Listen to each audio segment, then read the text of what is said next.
You're listening to New Talk on WNSR, New School Radio. Audrey Smaltz and Gail Marquis, two icons, one love story. After meeting at Landmark Education, the couple, coming from two different backgrounds, Miss Smaltz, a fashion legend who has worked with the likes of Oscar de la Renta, Michael Kors, and Donna Karan, just to name a few, and Miss Marquis, a former player for the WNBA and a financial executive, have been inseparable ever since. In this interview, one thing was for certain. They two are in love with each other.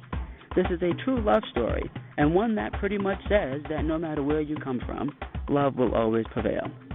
I would like to welcome Audrey Smaltz and Gail Marquis to WNSR New School Radio.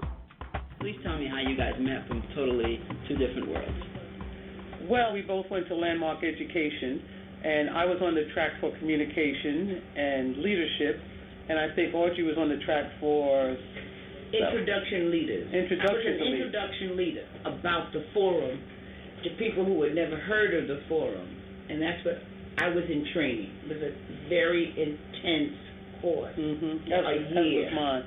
So from two separate angles. Our two courses did a function on a Sunday at a totally different location, but it was a Landmark Communication and then a Landmark Introduction to the Leaders Forum groups. They got together. So even though we didn't know each other, Audrey was so dynamic and outgoing. And another thing, there weren't that many African American women within our whole group who were dynamic and outgoing. So I said, well, let me just speak to her, talk to her a little bit, which I did. And you were at a photographer studio on the west side in Chelsea. I remember that. Yes. Her production was around look, feel, and act like $1 million. So she had a lot of accessories, watches, scarves, things to jazz you up. And I was there around the communication side promoting, just start speaking to people, get stories going. And so... You were the MC that day. Yeah, I was the MC, keeping the program going, inviting people to the stage or microphone. And so then following the event, I believe we exchanged cards or numbers, as you always do, and then I followed it up with a phone call. And a while back, there used to be something on the streets of New York called the Learning Annex. And they had the newspaper displays right on the street. You can open it up, take out this little booklet, and they had all kinds of self-help courses. Well, Audrey's course was listed in there. And you would pay $35, how much? $39. $39 to go to this course, and the lovely Miss Smaltz would teach you how to accessorize and look like $1 million. So I took my other friend, Andy Grooms, another woman, a female. I said, Andy, come on, we're going to go to Audrey's course. So we went to her course. Now, mind you, she's going to look, feel, and act like $1 million, make you look good. I said, I'm going to put on my best regalia, meaning my red skirt suit, beautiful red with a black velvet collar, a nice Movado watch, black hose, black heels. I had a black shell underneath the red outfit, and my full-length leather coat. Hair was done, makeup. I'm going to see her. What's she going to say? So there was our encounter where she picked me apart. Said your watch is too small, your suit is this, your coat is that, and you got on the wrong bra. So I could have turned and left on my heels, boo-hoo, but I said, we'll try it again. We'll change clothes and we'll try it again. And so ultimately we did try it again. And we kept talking and meeting until the time came when I said, let me see, let me just ask and just tell her I'm a gay woman and would like to take you out on a date. And so what was your reply? What's your definition of a date? I wanted to know whether, she was going to pay for everything, So I had to chip in. So I said, well, I'm going to pick you up, take you out, we'll have dinner, and I'm going to bring you home. That's a date. And what you said? Great. Great, there you go. That's what you wanted. I hadn't had a date like that in a long time. You'd always gone out with your friends. Right, but with females and you split the bill. Yeah. And then you had said to me that, you said, I'm gay, I'm a lesbian. I said, fine, I'm in the fashion business. I'm familiar with that. It was fine. So the thing about us, our two worlds coming together, is that I didn't tell her. We met at Landmark, so I didn't know about her fashion world. She was just Audrey Smaltz, and I was just Gail Marquis, if that. She may not even know my last name. And I had a basketball Olympic champion background. I was doing broadcast color commentary for the WNBA, for Rutgers University, Penn State. I was calling games, so I was on TV, on the media as well. And I didn't know what her background was, so I had always been leery of meeting people who just wanted me for my background, for what I did. So to step into her world, I was hoping that she wouldn't be overrun with everything going in my world. People coming up for autograph pictures. What do you think about that call? What do you think about, the chances of the Liberty this year? Or, is Rutgers going to be able to do that? I didn't want her to say, oh, my gosh, this girl is too much. She got no time for me. Meanwhile, her world was crazy, way crazier than mine. When I came to meet you that first evening, right, tell them what you were doing. No, but before that, you wanted to have brunch. I said, well, I go to church on Sunday. So she said, fine. And then she drove over here, and she picked me up, and we went to church in the Bronx. And after church, we were going to have brunch. So we could have had brunch right here at Le Bon Soup for $12.95. But instead, I don't know what told me, well, let's have brunch over here at the Peninsula. And that was $75 per person. Can you imagine? I don't know what was on my mind. It was a nice brunch.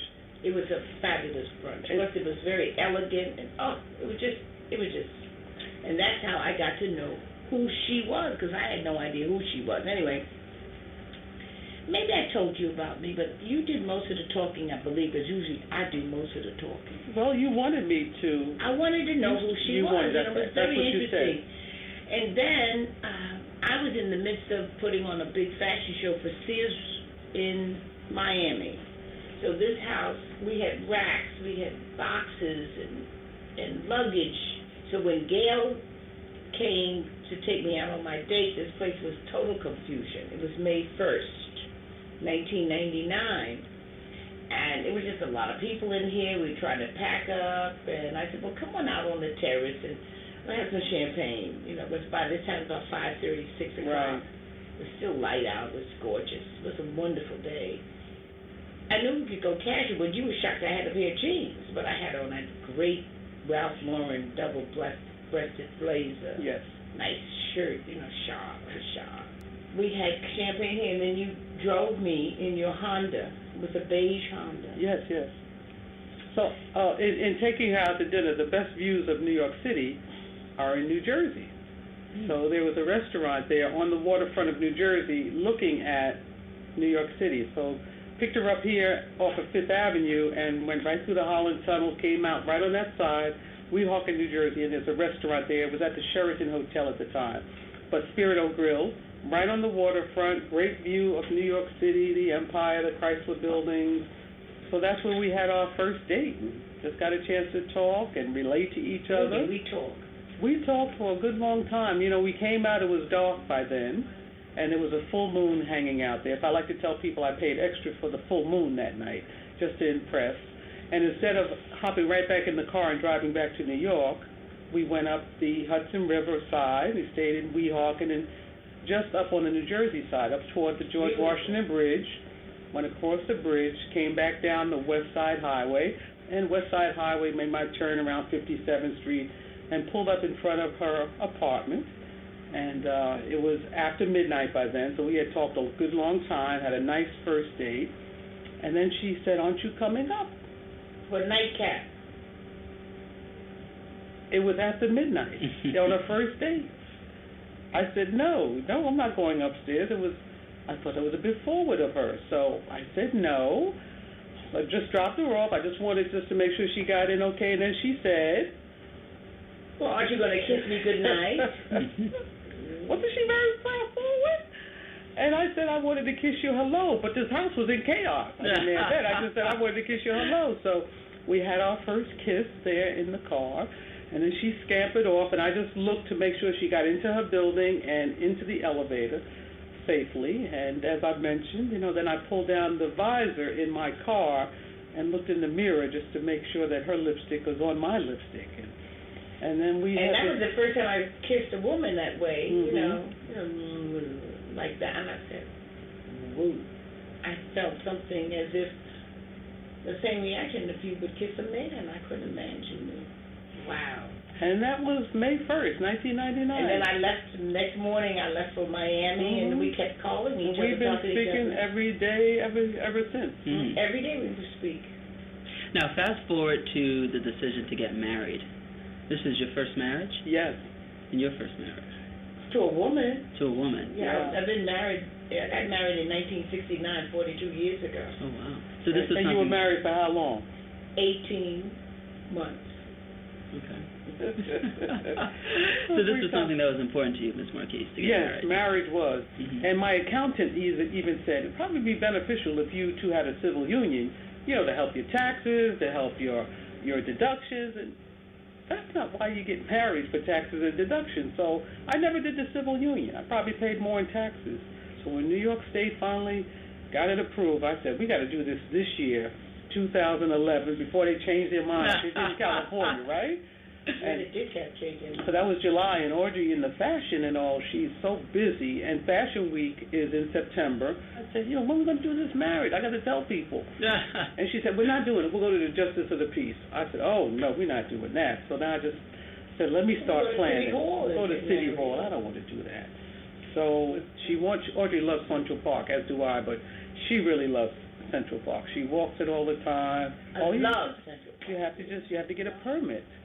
We decided on a date. We reached out to our contacts, meaning the Department of Parks Department, and you got Parks and Recreation. But I had to go to the mayor's office, call the girl over there, tell her to call Parks and Recreation or whatever so I could get a permit. The girl there gave me a hard time. She said, well, you need 3 weeks before you can get a permit. And furthermore, 11/11/11 is a very important date. Everybody wants to get married 11/11. Oh, Miss, please. I'll call you back in a half hour. I had to wait for her to calm down.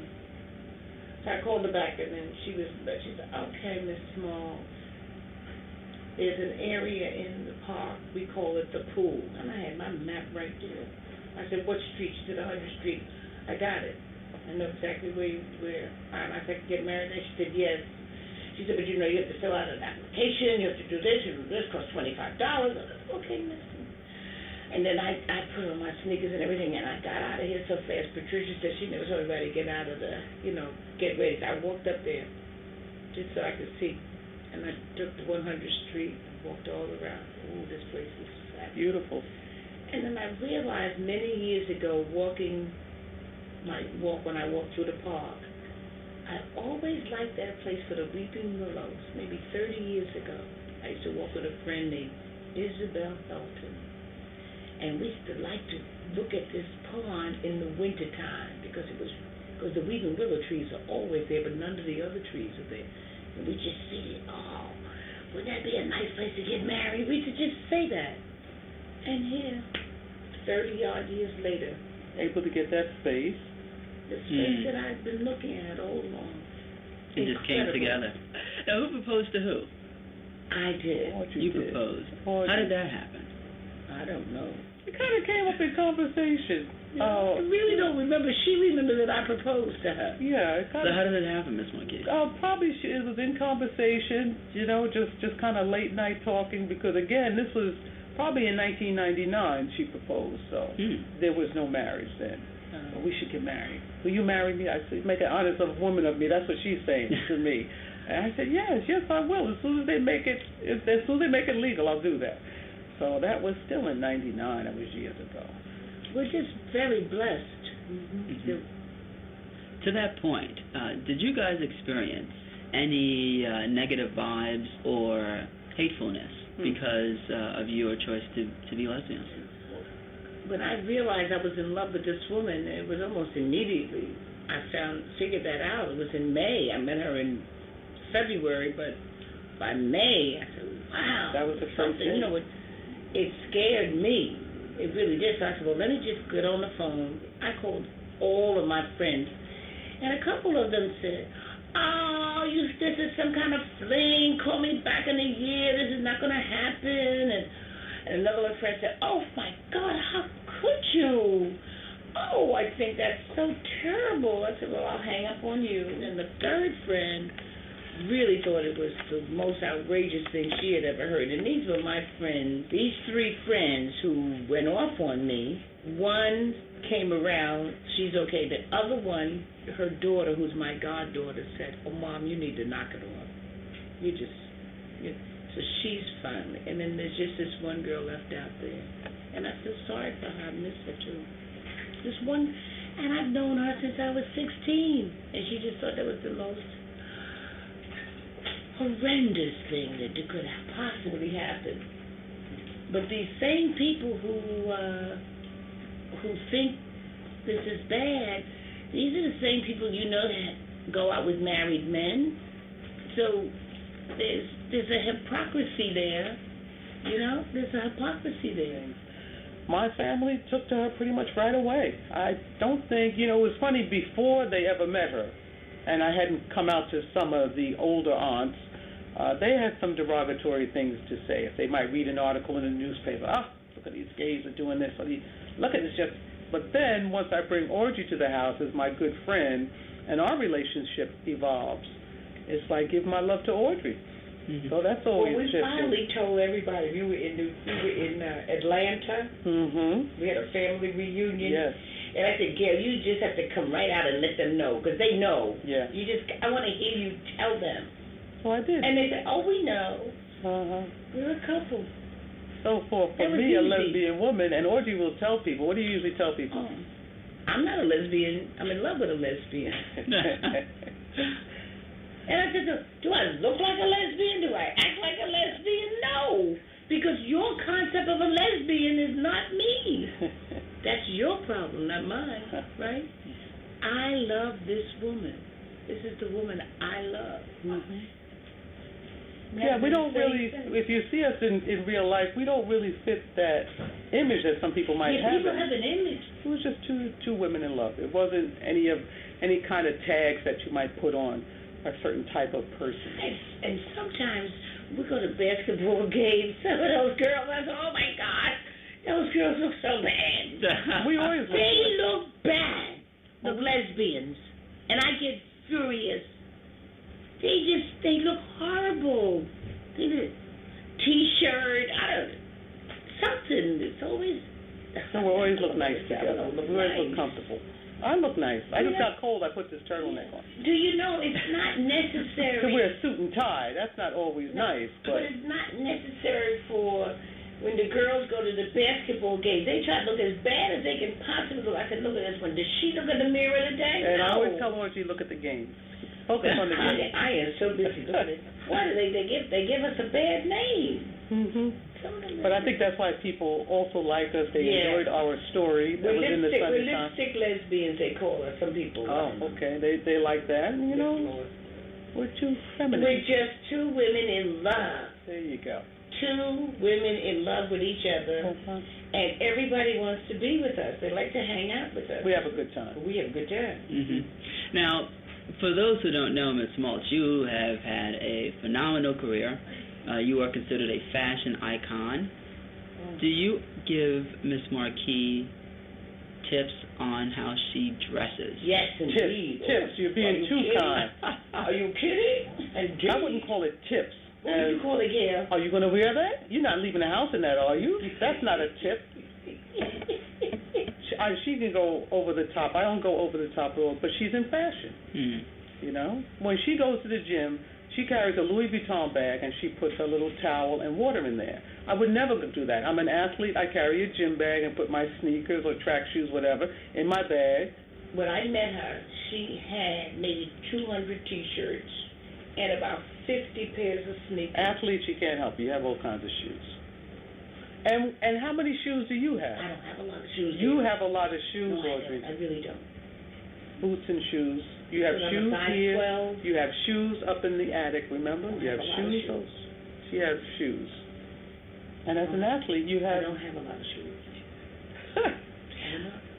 I would like you both to give advice to young people, old people who may be finding themselves in being gay or lesbian, may not be in the most accepting environment.